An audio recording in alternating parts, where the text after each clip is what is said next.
से मजबूरी सुन्नी इत्तेहाद कौंसल जाना पड़ा, लेकिन हम सुप्रीम कोर्ट ऑफ पाकिस्तान गए। हमने इलेक्शन कमीशन के उस फैसले को चैलेंज किया। जमहूरियत है ना, इस वक्त इधर जो बैठी हुए हैं इस ये हाउस में, ये स्ट्रेंजर इन द हाउस हैं, ये गैर लोग हैं, ये गैर मुंतखब हैं, इनको पाकिस्तानी कौम ने वोट ही नहीं दिया। फॉर्म 47 के जरिए हमारे मैंडेट के ऊपर डाका डाला गया, इधर जाली लोगों को बिठाया गया, जाली वज़ीर-ए-आज़म को बिठाया गया, जाली स्पीकर को बिठाया गया, जाली सदर को बिठाया गया।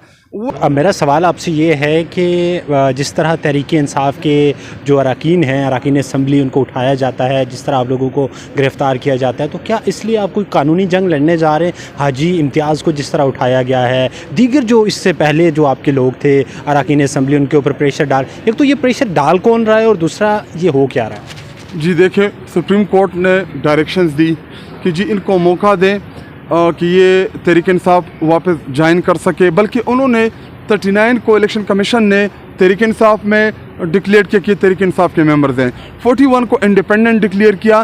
सुप्रीम कोर्ट ऑफ पाकिस्तान ने फैसला दिया कि ये 41 मेंबरान जो है ये 15 दिन के अंदर अंदर जमात जो है वो किसी भी जमात में शामिल हो सकते हैं। जी देखिए, जितने भी हमारे मेंबरान थे हम सब इंडिपेंडेंटली जीत के आए, लेकिन हमें सपोर्ट, हमारे पास जो निशानात थे वो तहरीक इंसाफ और इमरान खान के थे। इलेक्शन कमीशन ऑफ पाकिस्तान के एक गलत फैसले की तशरीह की वजह से एक पाकिस्तान की सबसे बड़ी जमात जिसको निशान से महरूम किया गया, हमें इंडिपेंडेंट डिक्लेयर किया गया। उसके बाद हमें तहरीक इंसाफ दोबारा ज्वाइन करने से रोका गया कि जी तहरीक इंसाफ जो है इस जमात एग्जिस्ट नहीं करती। इंट्रा पार्टी इलेक्शन, हालांकि एनपी ने जो इलेक्शन कराए थे उसको सही तस्लीम किया गया, तहरीक इंसाफ के इलेक्शन को सही तस्लीम ना किया गया, तो एक इबहाम पैदा हो गया, एक खला पैदा हो गया। हमें 22 से मजबूरी सुन्नी इत्तेहाद कौंसल जाना पड़ा, लेकिन हम सुप्रीम कोर्ट ऑफ पाकिस्तान गए। हमने इलेक्शन कमीशन के उस फैसले को चैलेंज किया। तमाम के तमाम जजेस ने, जो लार्जर बेंच था, उसने फैसला दिया कि ये 41 मेंबरान जो है ये 15 दिन के अंदर अंदर जमात ज्वाइन करें और इनको इनके हिस्से की मखसूस नशिस्तें दें।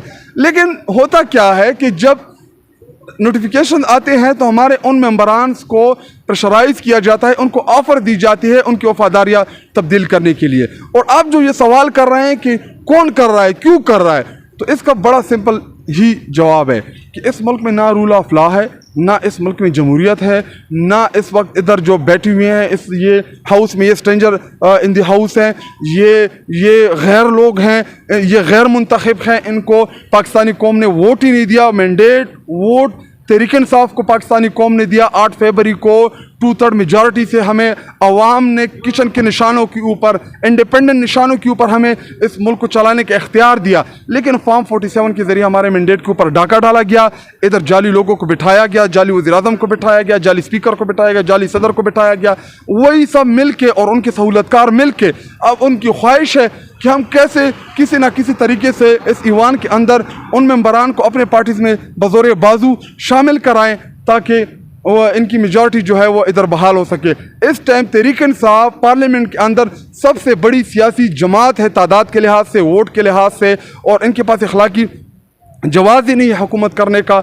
और इंशाल्लाह ये हमारी जो जदोजहद है, हम भूखे हड़ताली कैंप भी लगाएंगे, हम जलसे भी करेंगे, हम जुलूस भी करेंगे, लेकिन जब हम कॉल देते हैं इनको दफ़ा 144 याद आ जाता है। हमारे वर्कर्स के ऊपर, हमारे कारकुनान के ऊपर, उनके घरों के ऊपर रेड्स शुरू हो जाते हैं, लीडरशिप के ऊपर रेड्स शुरू हो जाते हैं, उनके घरों का मुहासरा किया जाता है और हमें ऐसा ट्रीट किया जा रहा है जैसे हम पाकिस्तानी नहीं हैं।